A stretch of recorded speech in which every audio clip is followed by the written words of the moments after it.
What up, beautiful people? It's your boy Nate Jackson. This is another episode of Opinionated, which is a podcast. I mean, the name is Opinionated because my name Nate is in the goddamn word, okay? Mm-hmm. And I share my opinion on things, but in general, this is where I talk to people who are experts in their field, or people who are up and coming, or people who have already started on the path of following their dreams and bringing things to fruition. So today, my guest is a trendsetter, a waymaker, a Seattle socialite, an author, a social media genius and creator, Ayo Renee. What's good with you? That was a lovely start because all that is true, my friend. Yeah. So also, you have a book called Cruel Tenderness. Cruel Tenderness. Mm-hmm. So she's an author. When I said author in there, so that's what I mean. I don't mean she's just putting good captions under her posts. I mean she has a real book, and we're gonna get into this. Mm-hmm. So how long did you sell dope? No, I'm just playing. I can't answer that question. Nah, what if a nigga went at you like that? Like, that's not what we said we was gonna talk about. No, hell no. This is what I want to know, right? Like, I'm a creator as well, right? Mm-hmm. Like, I'm doing stand up, but you may not know my history with sketches and all that kind of stuff, but it's rich. And what I want to know first and foremost is about your motor, right? Like, why are you doing this? I think you know why we're all doing it. What's the outcome? We trying to get a good jug. If you don't know what jug mean, that's that money, that money, right? So eventually I do want to get into like acting. I want to do that type of thing, but I really want to get into screenwriting. So I write all my scripts, all my things that I do on my TikTok, all my sketches, skits, whatever. I'm the one who writes it. I'm the one who creates it. So my motive is to eventually be the next Issa Rae type shit. You get me? Shit. You know? I want to eventually do that. So when you say you're screenwriting, what is that process? That process to me is like, you just got to think about what you're about to do off the fly. Like, what is DeMonte finna say? Because one of my characters' name that I'm really popular with, like my Medea, is DeMonte, you know? Mm-hmm. So pretty much what's DeMonte about to say, what's my extras finna say, is just writing that process, breaking down every scene, and just doing it like that. And I'm more off the top of the dome. Like, I come up with that shit. The day I say I want to record, I'm going to record something. Right. So I just come up with it, you know? That's beautiful. Now, I want to know about the technical process, though, right? Like, a lot of times people will see the content and be like, I bet she's a fountain of creativity. We get it. But they don't understand the concept of going from I got this great idea to you're writing scripts for this, then casting people who in the Northwest is a ridiculous challenge to get people who could just fucking stop looking at the camera and act. And that are serious. You know what I'm saying? Or getting the motherfuckers to show up, okay? That's the main thing, you know? My God. So they're not serious, but you're making serious noise and numbers. We're in an area where you aren't surrounded in content creators, right? Like, I lived in North Hollywood for 12 years. I know what it's like to show up to a house and 20 other content creators are there with their cameras, other outfits, ready to act. Who got an idea? Let's get it. Like, literally, Sketch House was that. And we don't have that here, right? And usually, it's like minds and like attainments bring together people who work together, and then success becomes, it's a microcosm of all of that. You out here just like, bruh, I'm in a desert alone. I'm thirsty. And I'm trying to make it work. I'm trying to make it work. Right. So I just want to give you that, give the viewer or listener that as perspective. It's not a situation where she's got 14, 20 people around her that get it. She gets it, and she's demanding excellence from those around her, right? Yeah. And you might look at a clip and be like, this is a little hood, or this is a that, or that. But it's from her mind. It's DeMonte. It really is, it's an embodiment of, for lack of better words, a Seattle nigga, a Seattle pimp nigga. A Seattle pimp nigga, a Seattle nigga. And that's the thing, a lot of people here don't know about Washington because they just think like we're hella white. Just white people and walking their dogs and Starbucks coffee. That's all they think about. Don't know so there's a real culture here. There's a real culture here. There's all that different type of stuff. So I even feel like with that, it's like I'm just, like you said, I'm just trying to create it. I'm trying to make people uncomfortable in these spaces. Like,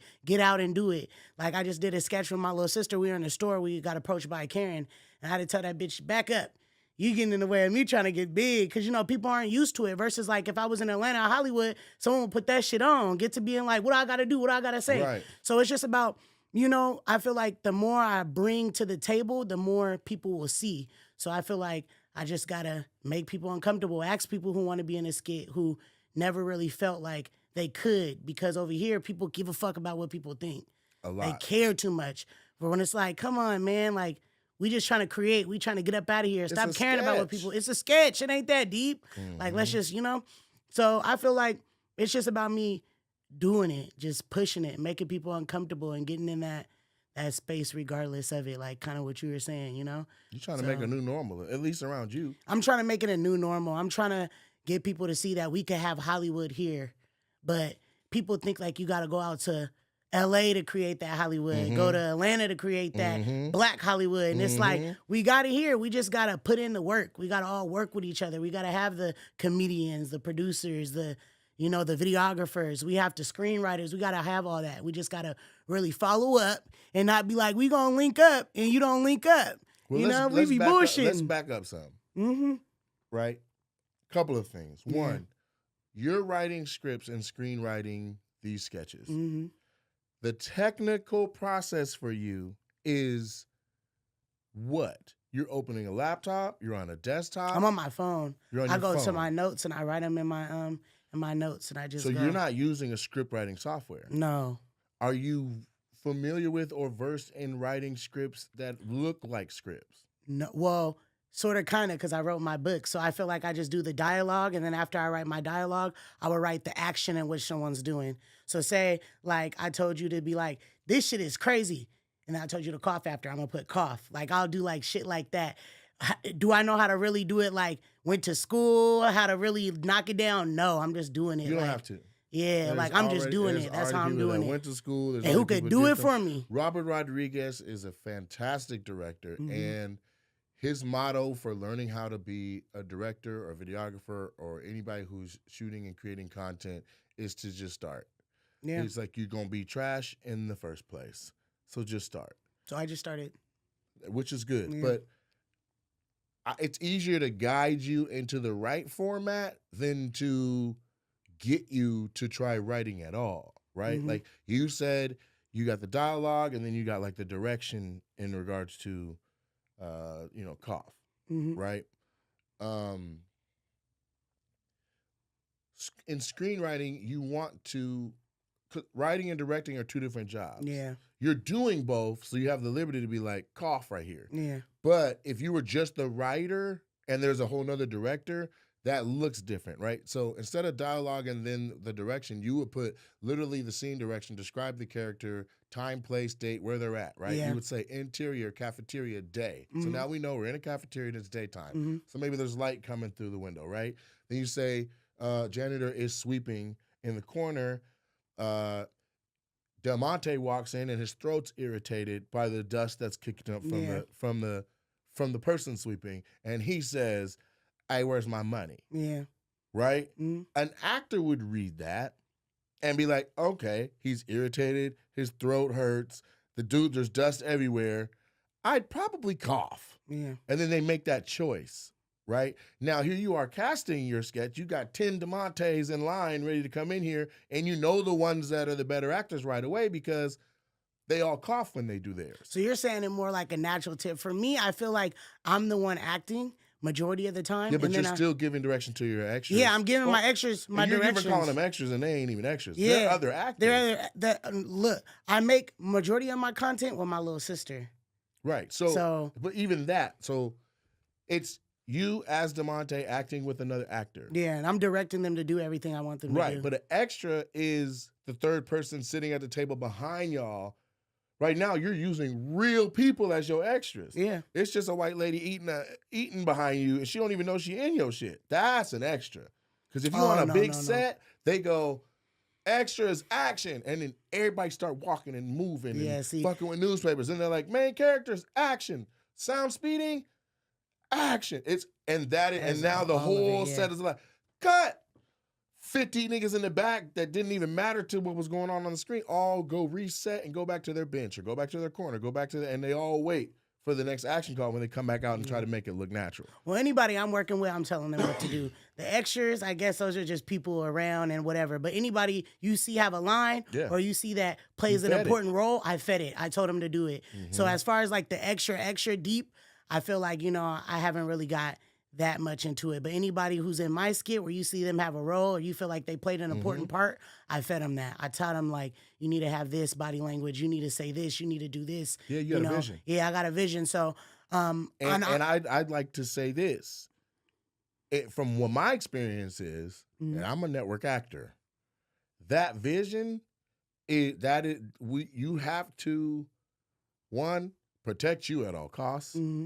Two, feed whatever fire that is that's burning you to continue to have that creative spirit, and just continue to nourish that, because there are entire production houses that got all the best cameras, the best directors, the best sound, the best everything. And what they don't got is somebody who got the content and a vision for how they want to see that content play out. That's what makes Issa Rae so priceless. You know what I'm saying? You think the first time she freestyled in that mirror was on the show?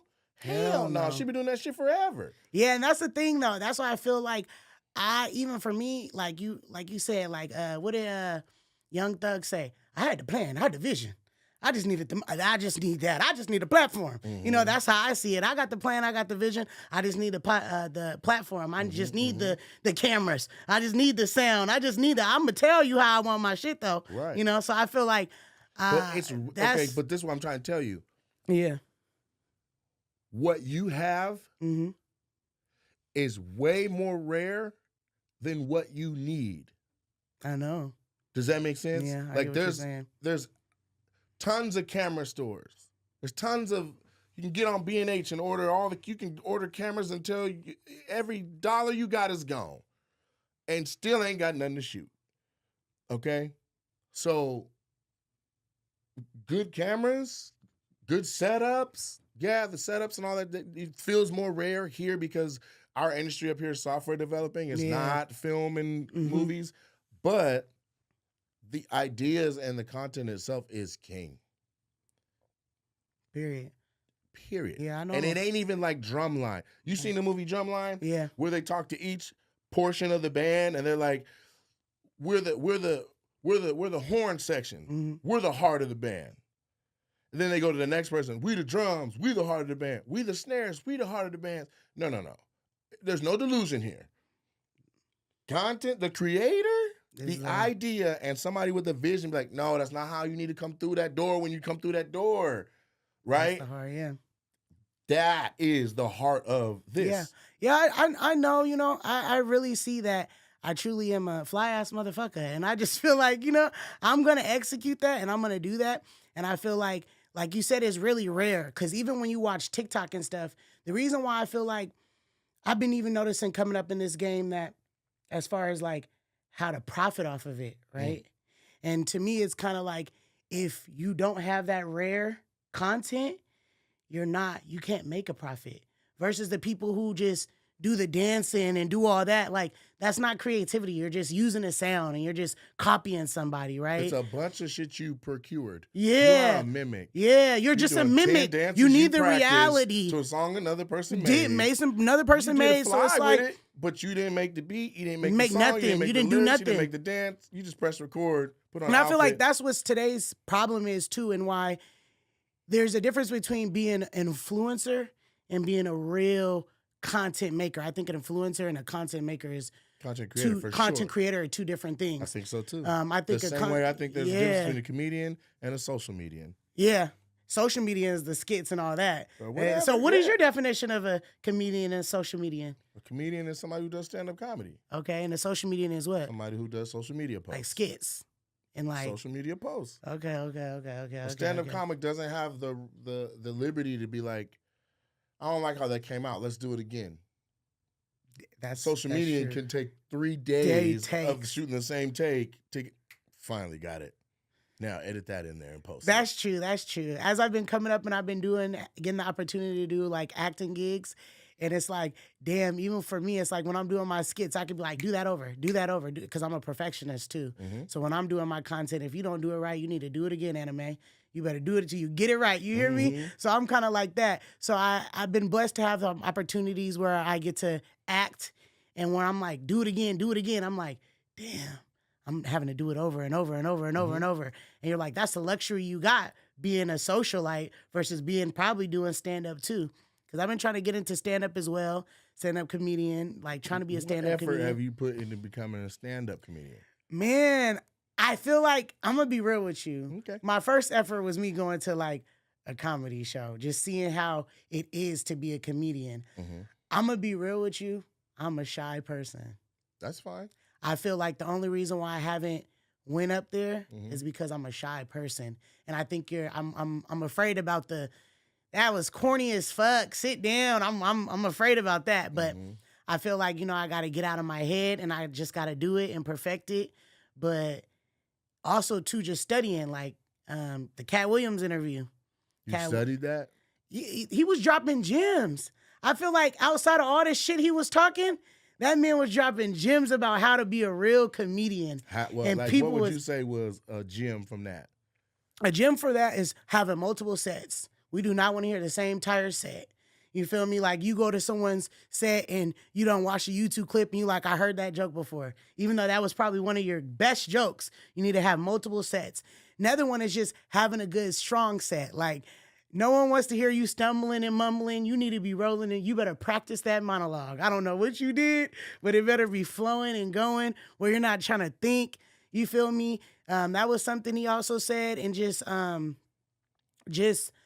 listening. One thing he said is when you're doing your comedy and listening to those who's laughing the most, what joke hit the most, because that's the joke that you could probably reuse and add on until you got that perfect set where each laugh is, that was the one, that was the one, that was the one, that was the one. And studying the people that you're watching. Like when I went to, shout out to you, Nate Jackson Comedy Club in Tacoma. Oh, you went to Super Funny? Yeah, I went to Super Funny. It was lit. And just practicing, watching those comedians, like, watching their sets. What are they saying? Are they really that funny? Peeping up my competition. Like, if I got on the stage, could I roll with them? Could I sit them down? Because it wasn't that good to me. And was it good to the crowd? So I feel like he was dropping some gems. He was talking some shit, but he was dropping some gems. And I'm trying to learn. I'm trying to study, So my interpretation of the Cat Williams let me hear yours. Comedy special that took place on Club Shay Shay podcast Comedy is that there was a lot of truth. I also feel like the person that watched it and felt like they learned a lot about the comedy industry, if that was your vantage point, that you've been disconnected from comedy further than you think. Yeah. Now, I as I say that, I just imagine every barber and every person that's ready to argue be like, nah, I'm a comedy fan. I know. So when he said, and that, it's like, but if you were really in comedy and really in this, then he didn't say nothing we ain't know already. We knew this about, like, Cat came out and he wanted to correct the record, set the record straight on stuff from 1996, 97, 98, 99, and about 15 years of Kevin Hart's rise to being at the top, right? Yeah. Like, everybody that's getting the most money on the road right now outside of theaters, like the top 7 acts in theaters, haven't even been doing comedy as long as he's talking about. Yeah. He's arguing about a joke that was said in 96 or 97 that played on Kings of Comedy in 99. Yeah. We was doing that. I was 16 watching that. Yeah. And I'm 40. I was 16. We're talking before I even got into comedy. You gonna tell me Desi Banks, who's been doing comedy 3.5 years, or B. Simone, who's been doing comedy 3 years, or maybe they got 5 years or less, that it doesn't change. It doesn't set the record straight for nothing that's new that's been happening. You know what I'm saying? Like, yeah, I don't think he sets his record straight for nothing that's new. So for nothing even relevant. For me, I feel like people who aren't in the comedy game. So for me, I'm not in the comedy game yet. So I feel like me doing stand-up, so me hearing about the multiple sets and stuff like that. For up and rising comedians, I feel like it's different versus the B. Simones and the Desi's. Yeah, but I would say that you picked up the right parts of what he put down. Yeah. Okay? For the people who their top 10, let's say, comics just got shuffled up because of that, they had an idea of who they thought was the GOAT or whatever, and after watching, they're like, nigga, Cat Williams, the GOAT now. Bruh, what changed? You can follow the money and see who been getting I think it's about copying. You can follow I get that too. Copying. That's fine too, but you talking about one bit, right? Yeah. You talking about one bit. But there's been more coming out. If you've been watching TikTok, I don't even want to say this. There's all kind of jokes that I feel have been refiltered. Have you seen the one with the Bernie Mac one? The little boy? The little boy? Yeah, but... And it's like, dang, that's really what's going on? Yeah, but here's the thing. Mm-hmm. Bernie been doing comedy for 30 years before he was on Kings of Comedy closing out with that joke. Mm-hmm. So how do we know the little boy's uncle didn't see Bernie in Chicago, take that joke home, do it at a family reunion, and then the little boy take it on the stage, right? Or how do we know it's not just like a dad joke that's just been in circulation for years? I'm more apt to believe that Bernie was either the creator or the one that was like, can I say that? And they were like, go for it, Go for it, yeah. Right? Then to be like, damn, Bernie stole from a 9-year-old boy on something. Right? I'm all for leaving a motherfucker's legacy alone. They ain't here to speak up for themselves. Bernie might be like, nigga, you got me fucked up. Yeah, but we're going to let Bernie rock because he's Bernie Mac. Bernie Mac is a good comedian. But I'm going to ask you, after watching that Cat Williams interview, like, who are your top comedians? Like, who do you fuck with? Yeah, but mine are jaded. Mine's jaded. Me. You your number one? Yeah. You wasn't messing with, like, you didn't get your inspiration from Jim Carrey, from No. you said you were 16, so you've been in comedy comics that I've watched and liked and loved, just like everybody else has. Yeah. But as you do the business and you see a nigga do your joke that you fuck with, you like, God damn, nigga, don't meet your idols. Yeah. Okay? You start to be like, you know what? And also this, once you've hit your own 10,000 hours and you are a cold motherfucker in comedy, you watch another comic and they say something dope and your feeling isn't, I want to do that joke. Your feeling isn't, damn, I'm inadequate compared to them. Your feeling is, this nigga got one, that nigga got a good bit. Why didn't I think of that? Well, yeah. That's the sentiment. When I'm rocking, I come off stage and my peers are like, nigga, you make me want to go home and write. They're not thinking, damn, I can't do what Nate just did. They're thinking, I could come up with some dope shit if I put the time in that Nate has obviously put in behind the scenes. Yeah. That's when you respect another person's craft and what they do. That for me, that's the most important part of everything Cat was saying. He was saying, this is your favorite? He don't write. This is your favorite? He don't write. That's your favorite? No specials. This your favorite? And that's why he's saying, you see what I'm saying? So then when it comes down to Kevin Hart, who has a shitload of specials and his work ethic isn't even, we can't go at it. The nigga works so hard. He works so hard, literally. Right. So then Cat was in teardown mode, competition mode, and he goes after his rise. Like, nigga, how are you on two coasts? Right? Yeah. This is the thing. He told you he had a list of 300 comics. He watched their laughs per minute. He did shows with them, and he got more laughs per minute, and then crossed them off. I'm funnier than that nigga. I'm funnier than that nigga. I'm funnier, right? So what does it come down to? It can't be how many specials you got or the quality of the content because comedy is objective. So then it's like, well, how else can I establish my echelon compared to who you thought was number one? Yeah. Because today online Cat's wearing hats that say GOAT. Yeah, but Cat, what I will say about Cat, though, is Cat is a funny motherfucker. And Cat definitely, Cat is only, like, I don't know. I feel like even just him still being... Is he the greatest of all time? No. You want to know who my favorite is? No, I don't. I'm going to ask you in a second. What I want to know is, before you saw that interview, did you have an idea of where Cat was in your favorites? And then after it, did it move up some? No, it didn't. Did it move down some? It stayed the same. Okay. I don't believe it moved up. It moved down. It didn't move anything. But I feel like... But we do, though. Some people who are easily... No, we do, though. But we do, though. You know what Like I'm some saying? people. No, we do though. Like this is comedy. Yeah, yeah. And people were like, "Yo, comedy's competitive." It is. Nigga, is it? We're on lineups, and the lineup is determined based on your talent level. If you go first and another girl who started at the same time as you goes second, they are implying she's a stronger act than you. Mm-hmm. So you, in your heart of hearts, can be fine with that. Like, I'm just going to contribute to the show and get my check, and I don't care about the order. Get my back in and get out. Yeah, or you can be like, that pissed me off. I am going to go out here and blaze this bitch, and everyone in here that sees it is going to know I should never be before this person on the lineup. Mm-hmm. And it's just a mentality that you have, right? Yeah. Now, what I'll say is, since Kat was a younger comic coming up in all those different markets and grinding and coming up, the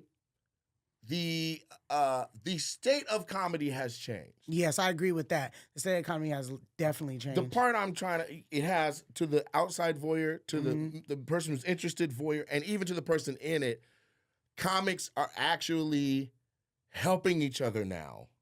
Whereas before, comics were sabotaging each other. Like, and that's what we just realized. You can't find your jacket. You about to go on stage. This nigga got it in his green room. Like, fuck that nigga and his jacket. Right? Like, that was a thing. The Bay Area Black is the most respected comedy festival in America for, I would say, African-American comedy. That doesn't mean for black comedy. You don't have to be black to do black comedy. But it's the most poignant competition. It no longer is happening. Yeah. But for years, for 25 years, I think they did 28 years of this thing, maybe 30. Tony Spires produced it. It was in Oakland. And anybody who was anybody in the world would fly to Oakland in July and put your best 5 minutes up against everybody else that was the best in the world. Damn. And you'd have to go year after year. Yeah. You get to the semifinals, you get 8 minutes. You get to the finals, you leave. You come back a month later. It's at the Oakland Paramount in front of 2,500 to 3,000 people, and it's you and the 8 best people in the country at the time. And you know where you find out where it's at. Am I funnier than the Detroit guys? I'm from Seattle. We don't have an urban comedy scene like that. We don't. But I go to the Bay and I'm up against 9 niggas from Chicago that has a very active urban comedy scene. And so then when I come back to Seattle without said urban comedy scene, I'm writing for my success when I get back to the Bay. Yeah. I've now seen it. Mm-hmm. It's like being a track star. You're the fastest person at your school. Then you go to regionals and all you see is butt cheeks for the whole run because you got the kids from the other schools at their feet. Like, nigga, I thought I was fast. Like, no. I hadn't done a show in my life where I wasn't the funniest person on it. I went to the Bay and was like, these niggas funny. That's because, and that's where we got to talk about the Washington scene because you was doing majority of your comedy here, right? Yeah. Right? Until you went to kind of those different spaces. No, I started doing comedy in college at Eastern in Spokane. And then right when I graduated, I moved here for about 6 months. Then I moved to LA. So what I got was the all-white comedy scene in Spokane. Then I got the most white comedy scene, actually segregated comedy scene in LA. Seattle, I feel like Seattle, right? Because there's like this active comedy scene here. But as a black comic, you could only work with 2 promoters that do black shows. Mm-hmm. That's Pierre Cockrell, who say what you want to say, but he threw a lot of good shows. Mm-hmm. And that's Anthony Tibbs, right? So do you feel like when you went to LA, it got more like you started being more better at your craft? Or you feel like I was already fired, but I felt like then I had to like ruffle my feathers a little bit more. I had to move a little different because you were at a different audience at that point. Like you said, you had different competitors. You knew you was funny than all the cats here. So over there, you're getting a more I'll say this. Savage, diverse niggas really from, If you haven't been writing at the pace of a national recognized act and you're writing at the pace of whatever region you're from, you're at a disadvantage. Yeah. Right? 1. 2, you may be a big fish in your town, but you're not a big fish in LA. Yeah. That's what I was to say. Okay? So, yeah. Like my first experience with LA, I went to Monday night. It was Mo Better Mondays, hosted by D. Ray Davis. And I walked into the Improv, and I didn't even know this show existed. Coco Brown was like, hey, baby, you in town? I'm going to be down at the Improv. Pull up. So I go down there with my little DVD that I shot at the Columbia City Theater on Rainier. Oh, Rainier. Right? I'm like, yeah. I put my funniest little 35 minutes to an hour up. Paid somebody to shoot the thing and cut it up and put it on a DVD. Got a cover and all that. I go down to L.A. I'm like, nigga, put me up, man. I got a DVD, nigga. Slide that in. I'm the real promoter took my DVD and threw the whole motherfucker. Was like, nigga, who are you? I said, on my mama, I'll beat your ass. You just threw my art? He was like, okay, you got some fire in you. As he goes and picks my own DVD up, and it's like, I'm just fucking with you, bro. Yeah. Go stand over there with the rest of the comics, man. If you ain't going up tonight, but you should watch the show and keep coming back, because if you get familiar with this, I'll fuck with you. Maybe. Go over there. I go over there, and at this time, the Improv setup, when you go into the showroom, the crowd is all in front of you, and the stage is right there, centered to the crowd. And on the right side is no seats, and it's all comics standing and waiting, and it's dark. I lean forward, looking at everybody else that's standing. As my eyes adjust, I legit see Red Grant, Mark Curry, Cat Williams, Mike Epps. I'm like Coco, and they aren't on the show. They're all standing there being like, nigga, throw me up, bro. I said, okay, perspective. You see what I'm saying? Yeah. I got a minute. You got it. Yeah. And 4 months later of showing up, 4 to 6 months, damn near a year of just showing up every Monday and being reliable to be there, somebody missed a spot. And that nigga said, nigga, go up first. I went up. I had 3 minutes.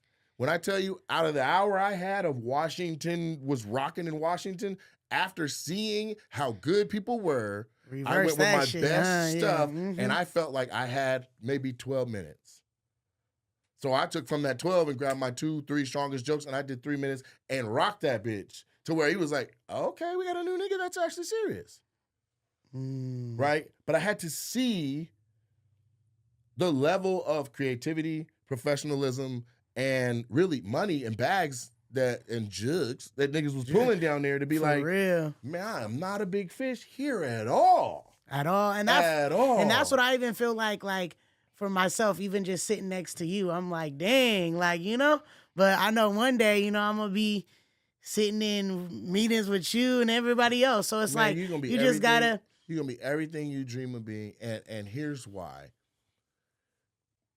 Your lane is wide open. It's a clear lane. As fuck, right? For Washington, clear as hell. People would want to argue with me about that. People would want to argue, be like, how you going to say she has a better chance of being successful as a black woman than other people, right? Yes, it's a turbulent and tumultuous lane to be in as a black woman because it's just how we are treated as culturally as African Americans, how you are treated gender-wise as an African American woman, yes. But name 15 black female content creators. And I mean, even on TV. I'm talking Ava DuVernay. I'm talking Shonda Rhimes. I'm talking Issa Rae. Now start your 15.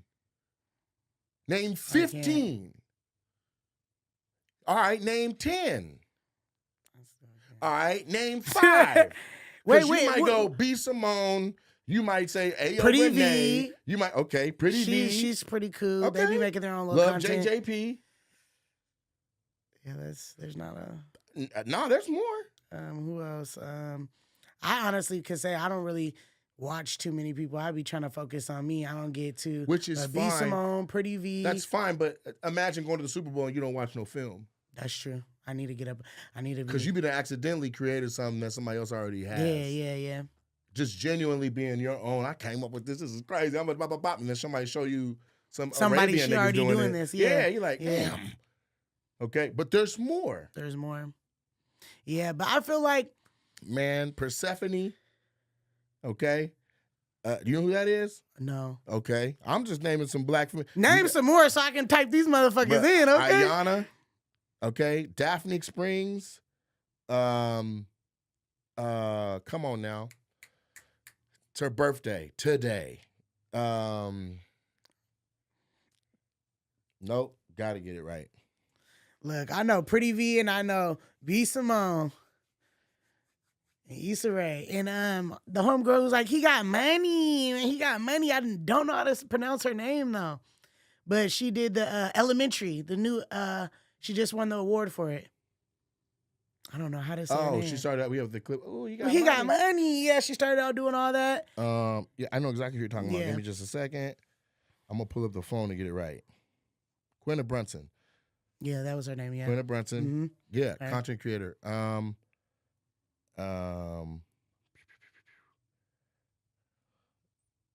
on. I'll even edit it so that I get it right. Sade. Sade. Okay. Yeah, Shade. Sade, right?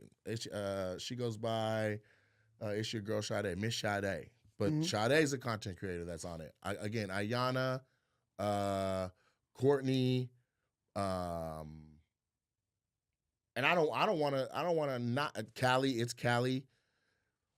These are the girls who are making a living doing social media. Kenesha Buss, who's a Seattle, you know Kenesha Buss? That's somebody you should know. Kenesha's from Seattle. Funny than the motherfucker. She's been on all Def Digital. She's in sketches. I think she's a light-skinned one, right? Yeah. With the big titties. Yeah. I know her. So, yeah, I know her. Yeah. As many as I just named, I got to 9. I think I did another 2. Right. So as soon as you record something and post it and stick it on the internet, you are legitimately just as much of a content creator as everybody I just named. Yes. And I'm aware that, like, I'm starting to, like... I'm saying the list to be in the top 3 or top 5, the wait it takes for you to be like, oh, she's hella fun, ain't that long, because there's not others. You see what I'm saying? Yeah. So as you master your craft and people understand Ayo Renee as a force, it's fast. Because when I tell you to name black men social creators, the list... it's a long list, and it takes longer for the creed to rise to the crop when the list is as such. Yeah. Mm-hmm. You get what I'm saying? Yeah, I get what you're saying on that 100%. That's why I think you're in a wonderful position. And the other thing I'll say, as I talk more than you in your episode, is I met Paul Mooney in person. And if you know who that is, great. If you don't, cool. So I met him in person, and he said, "Who are you?" I said, "I'm Nate Jackson." He said, "And where you from?" I said, "I'm from Seattle." His immediate response was, "Oh, you Seattle niggas is dangerous." And I was like, my mind went to, yeah, we'll beat your ass. But he was like, no, Seattle's under the radar. You guys are up there getting funny as hell. Then you come down here to LA and you blow the roof off of everything. Yeah.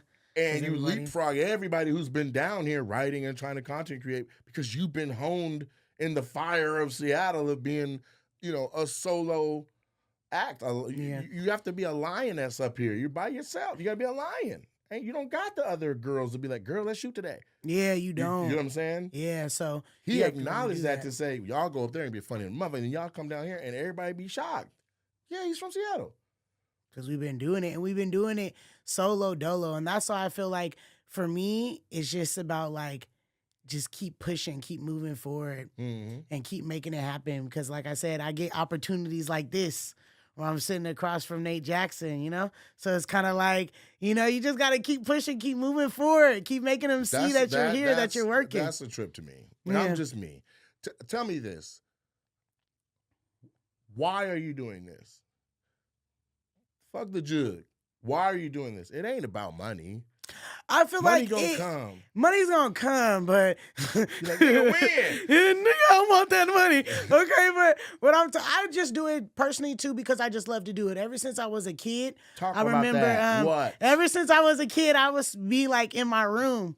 My grandma used to say, Black parents don't believe in nothing that ain't gonna make you no money, that ain't gonna make you no real money. They be like, acting, what the hell is that? Right. Video director, what the hell is that? You need to go to school and pay attention. So ever since I was younger, I would just be in my room just making scenes, making movies, mini movies. I swear to you, I'll play every goddamn character, every angle. I was the videographer, the actor, everything. So ever since then, like, I really just genuinely, I'm gonna say I love film, right? And all my life, I've always been told I'm just a funny person. Okay. Like, anything that comes out my mouth is just naturally funny. Like, I'm going to talk my shit. I can talk shit off the bat of my head and say what I want to say, but, I'll be filtering it sometimes. So I'm like, I'm just naturally funny, but usually it's really just film. It's like I've always been into that, right? And just I just love it. I just like doing it. I just like seeing people laugh. I like seeing people smile. I like, being able to control a room or control a mood, or, if I'm sitting at a table, I know someone's going to laugh just but off the bat of me just being me. So I don't know. Like, I feel like it's just what I genuinely like to do. I can't really give a reason. I feel like besides it's like what I like to do. It's like my creative mind. I can't help what my mind thinks about that I want to put on a piece of paper or put on a video. It just happens. And then, just hopefully that money, if I'm talented and it comes out of being great or being this or, being this good person, winning an Oscar, winning a something, I want to be the person to do that. So I just don't really know. And then as far as like stand up, I feel like I'm funny and I want to give that a shot. Like, but I want to perfect my my sets. I just don't want to get up there roasting a motherfucker. I can roast a motherfucker, but I want to have a set, and do stuff like that. So I just want to perfect the things that God has given me the opportunity to be good at without trying so hard to be good at it. So that's kind of like what I really want to do. And like, I don't really know. So I heard a couple of things in there. Yeah. Your granny was a part of this. Yeah, my granny was a part of it. But my granny, I'm gonna tell you, like, she was like a hard person though. My granny was kind of like when I was making those things, she was, like I said, like black grannies they ain't really like this is bullshit. She just saw it as like, what you in there there doing? What are you doing? You're hella loud. You need to stop. Okay. Right? So it was more so like that, like cut it out. I'm getting sick and tired of it. So it was more so just like that. And her helping me out with that, like more like stop it. But she never really stopped me from doing it because I was always going to keep doing it. So she really, I would say she was. Was there a turning point where she was like, baby, I do kind of get it now? I would say. Is she still with us? No, she just passed away like 2 years ago, or a year ago. Okay. And I started doing my social media stuff. Okay. So she started seeing me on her Facebook. She started seeing me. Then she was like, oh, motherfucker, this ain't no joke. So this is really a real thing because she loved her some goddamn Facebook. She'll be on Facebook. That's their Instagram. 65 and up, they be on that shit all day playing in video games and shit. So she was on there and then she started realizing like, damn, like, you really is. I feel like it took me getting out of her house for me to see, because now she's like, you ain't loud in my motherfucking shit. Go out there and be loud somewhere else. Right. If that's on the stage, then go do that. Right. So I feel like after that, she kind of appreciated it. She started seeing like, damn, this is really a real market. I think that's what it was. Like, now she's like, you filming today? I made y'all some cookies. Yeah, something like that. Like, and even going back and visiting my grandpa and like hearing like my brothers come over like, Renee's doing this. Ayo's doing this. My grandpa's like, yeah, we heard your brother say everybody in the city be, saying hi to you when they see you and da-da-da. So they're kind of seeing like, oh, yeah, it's real. It's a real thing. It ain't no joke. True. Now, what was your first motive recording yourself? Who gave it to you? And how long before you were like, I'm going to use this for this? I feel like my first motive was just seeing people like No, I mean like who gave you your first camera? Or was it a phone? It was my phone. So back in the day you could like use your phone and stuff like that. Like the iPhone, when the iPhones first came to be iPhones, I was recording on that. And I would say that was me. Like when I was young, by 16, my grandma was like, you need to get a goddamn job. I was having to pay my phone bill at 16. My other friends was like, my mom's paying my phone bill. Once I got a job, my grandma said, oh, yeah, the expenses is on you. Them shoes you want, you buy them. Yeah. The clothes you wear, you buy them. So I had to pay for my own phone. After I got my own phone, that was like the inspiration. I got that, and I just started doing it. And back then, Vine was the thing. I wanted to go big on Vine so damn bad. And another person who I used to see is Goddamn Zoe. Remember when Goddamn Zoe first came on? He used to do them little movie skits. And he used to really, I don't know why he don't do that no more. Goddamn Zoe, you need to get back on that tip, for real. But he used to do them movie scenes where he used to, be in his house playing every single damn character. And I was like, that's dope. That's dope. Yes. And he did that on the phone? He making Tyler Perry movies at the crib? So I was like, I got to eat that one up. So then I just started making my own stuff, making my own stories, making my own storylines, and just. So you answered my next question, unbeknownst to you, is who did you see as a young person that wanted to get into potentially filming yourself and putting content out that was like, I feel like I could do that? You know what I'm saying? Like, who did you see? So goddamn Zoe, who else would you say is an influence on you to do this? Goddamn Zoe, when he was first coming out with that. I'm going to even say, I'm going to say Tyler Perry. Yeah. I love Tyler Perry's plays growing up and just the storylines and the plots and how he did it. So that was really like a cool aspect of it. But who else on social media? Because that was a long time ago. I'm old. But I really would say it was goddamn Zoe and Tyler Perry, just seeing how they were rocking and rolling. And you remember that show, Living Color? I think that was a cool one too. Like those sketches and and stuff like that. If I was a kid, I'm going to say, all that. Like all that. The sketches, all that. Like just seeing that different type of stuff. And I was always at the crib when I was younger. So I was a house kid. My grandma was strict as fuck. You can go out the motherfucking gate. You hear me? Like you better be home. A house kid? House kid. You at home watching TV. So I was watching TV a lot. And Disney Channel, them overacting motherfuckers. Oh my God, I can't believe you did that, Rachel. I fell in love with that too. I'm like, shit, I think I could do that. So I was really like a Disney kid, like just watching kids be on TV and being like, damn, like I want to be on TV. I want to do something. If I ain't on TV, then can I write it? And do something like that. So that's when I started thinking about like Tyler Perry and the goddamn Zoe and all that type of stuff. Yeah, that's dope. Mm-hmm. You had your influences, and then you went after it your way. Mm-hmm. I'll say this: I know, like I said, I know tons of content creators, and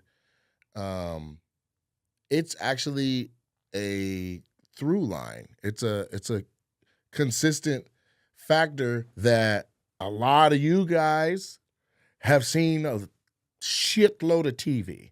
Mm. You've seen every episode of Martin. You've seen every episode of In Living Color. You've seen every. So then when it comes time to writing something, you write with a voraciousness because you already seen all of that. And it's usually more unique. It's like, I'm trying to write something I haven't seen before, right? Whereas I don't watch a lot of TV, didn't watch a lot of TV. I'm like, man, I got some hella funny shit. They're like, oh, you mean season 7, episode 2 of Martin? I'm like, damn, I thought I made that one up, right? No. But you did. Now, the more you get into this and you start finding those entities that you like, you can get into the credits of them and see who was there, who was in the writer's room, who were the minds behind those Disney shows, who were the minds behind In Living Color, what else did they make, why do you like their style of writing, how has that affected yours, and then it helps. The more you know, the stronger you get. Yeah. You know what I'm saying? Because it's a short path from you making stuff by any means necessary to you making stuff with strategy and a plan and going from writing sketches to writing short films or going from a short film to writing a whole ass movie. Mm-hmm. What's the difference between what you do now and writing a whole movie? I feel like it's just about how long it takes, right? Because the script is like 2 seconds. It's like you have to come up with more of a plot, right? So that it has to be another plot and another plot and another plot versus like I feel like I would say a script is even kind of like writing my book. Like when I wrote my book, it was like I had to come up with another plot, but then the plot got to turn into another one. And then it got to turn into another one. So I feel like when you're thinking about it like a movie, it's like ongoing versus like a skit. Like, this is what I want to execute. We have one plot. We're going to hit it like this, and we're going to have a couple points in there to hit the plot. So I feel like for that, it's kind of a longer process when you're writing a movie versus like quick doing a skit. You get what I mean? Yes, and you're exactly right. Yeah, so. But what I'm saying is the skill set it takes you to write one sketch is the skill set it takes you to write 60 sketches that have a overarching plot, that have a story that is following. You're just guiding which way your sketches are going. We're following DeMonte through this, DeMonte through that. Oh, like how do I come up? No, I'm not asking how. I'm just telling you so you know the path between writing sketches and shooting them yourself and writing a movie and shooting it yourself is much closer than you think. I definitely feel like I know that, but it's just about, like you said, networking. It's about meeting these certain people, putting me in these certain positions. I feel like I have to sit down and really write the movie. If I really want a movie, I feel like I already wrote the movie, Cruel Tenderness. I want to turn that into a movie ASAP. Okay. You know, a romance erotica. If you didn't know, that's what the book is about. 50 Shades of Grey. It's a freaky book. Freaky book. Think of 50 Shades of Grey, but the black version. Who's the main character? Ooh, you're gonna be mad. The main character is a white man. Why would I be mad at that? You know, everybody now, we kind of like, come on, why we gotta write that? Power to the black people. Why the white man gotta be, why the master gotta be the, you know? So it's a white dude knocking down a black woman? It's a white dude knocking down a black woman, a plus size black woman. You? No, that's Why you look at the camera like that? Hey, because I'm a full plus size black woman. I'm a plus size black woman. Ding. Because if you like that book, then go check it out if you're a plus size black woman. Because we ain't gotta like. You like the smooth white boys? No, I'm a man. Seattle. No, I don't like smooth. I'm a man lover. You could be Asian, white, Puerto Rican, Dominican. Asians can get on. Anybody. Puerto Ricans get on. Anybody. Dominicans get on. Anybody. So it don't matter. It don't matter. It don't matter. I gotta be attracted to you because you can't look like shit. Okay. Because I definitely don't want to hit that, right? Okay. And then I feel like you just gotta have a. Niggas. I'm not hitting niggas. Hey, if I want to lay down with a man, you gotta be attractive. Who are you? Hey, look, if I gotta lay down with a man, you gotta be attractive. You cannot be burnt, crispy, and not it. Okay. So I feel like I gotta be attracted to you, but I'm a man lover. You know, I don't discriminate. So for me, I like them all. If you got a good personality, you're handsome. You know, we can talk. You got, you know, some common sense. You gotta have communication. A lot of brothers, they don't know how to talk. I notice like with men, they want to talk to you for 2 seconds and then they like quiet. I like a man who could talk. I need me somebody who can go back and forth. And we're not just talking about nonsense. You know, a lot of things. Like we talking about politics. We talking about the economy. We talking about the celebrities. We talking about like all of it. You low-key a sapiosexual. Yeah. You know what that is? No, I don't. But whatever it is, yeah. It means you smash horses. Oh hell no! Okay, so let me explain. Explain that to me. Don't go out here doing talking like that.